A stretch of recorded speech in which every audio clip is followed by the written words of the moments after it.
What's going on, gang? Baltmatrix here, and today we are taking a look at UniqueToys Palm Collection Schunck versus Betta. Or, I'm not sure how to pronounce that. Schunck?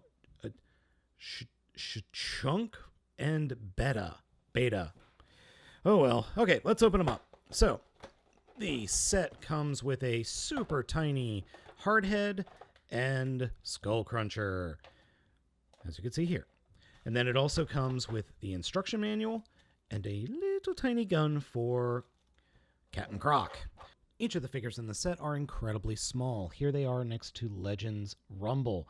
They're about the same size as a Legends class Transformer, or a current Titans Returns Legends class Transformer. They are both very well detailed, and they both look really neat. Betta is just hardhead. It's a very tiny hardhead. And then Schunck is a very tiny skull cruncher. Both of them look really good.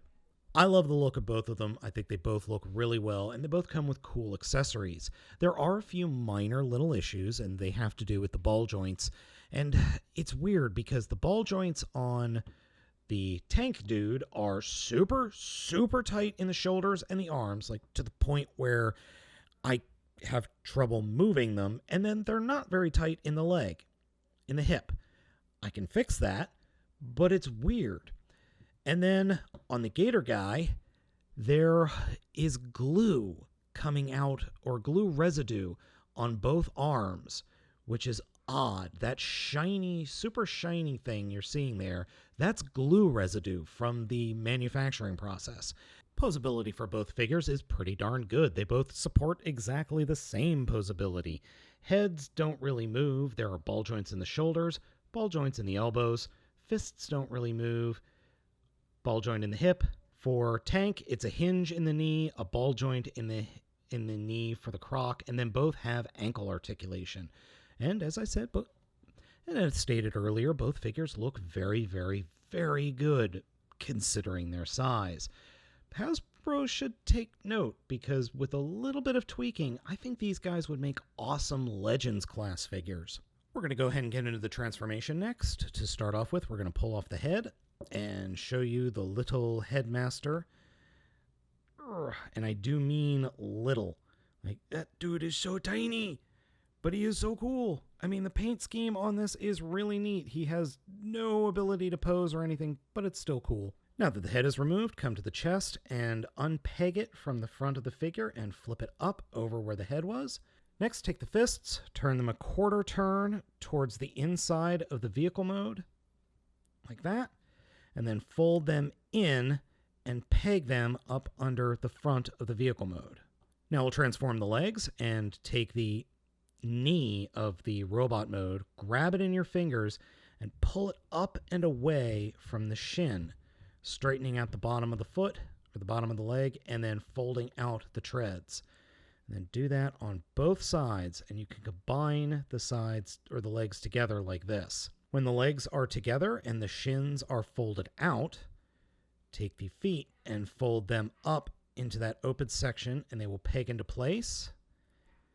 And then flip the shin sections or the treads all the way back.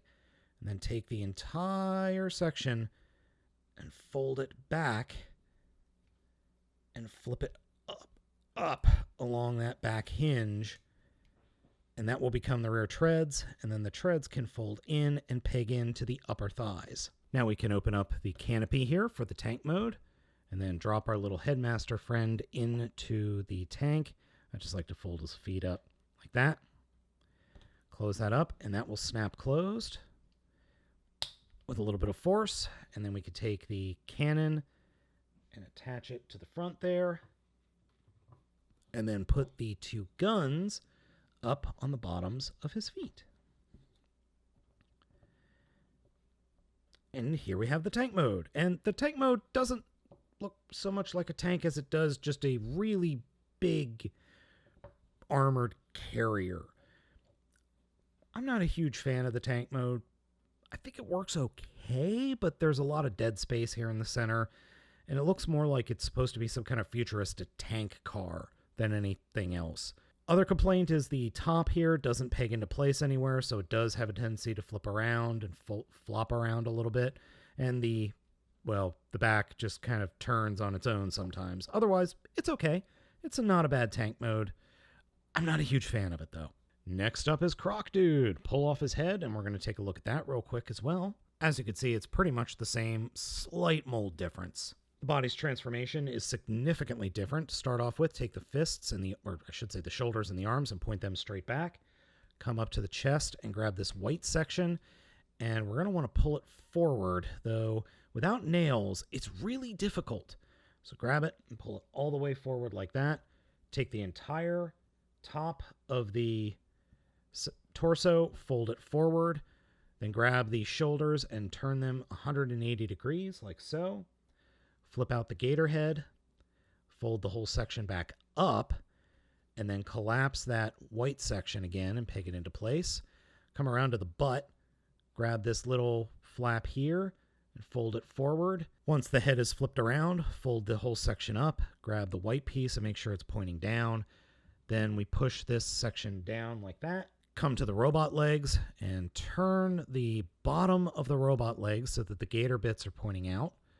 Fold out the legs, or the gator feet, and then turn the entire leg section around again.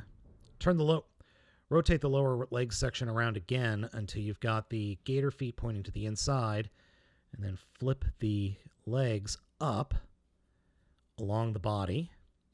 And when you do this, there will be some points that are exposed just above the ball joint where the tip of the tail sections can be pegged into place. So we want to do that like that, and then do that over on the other side and sandwich them together.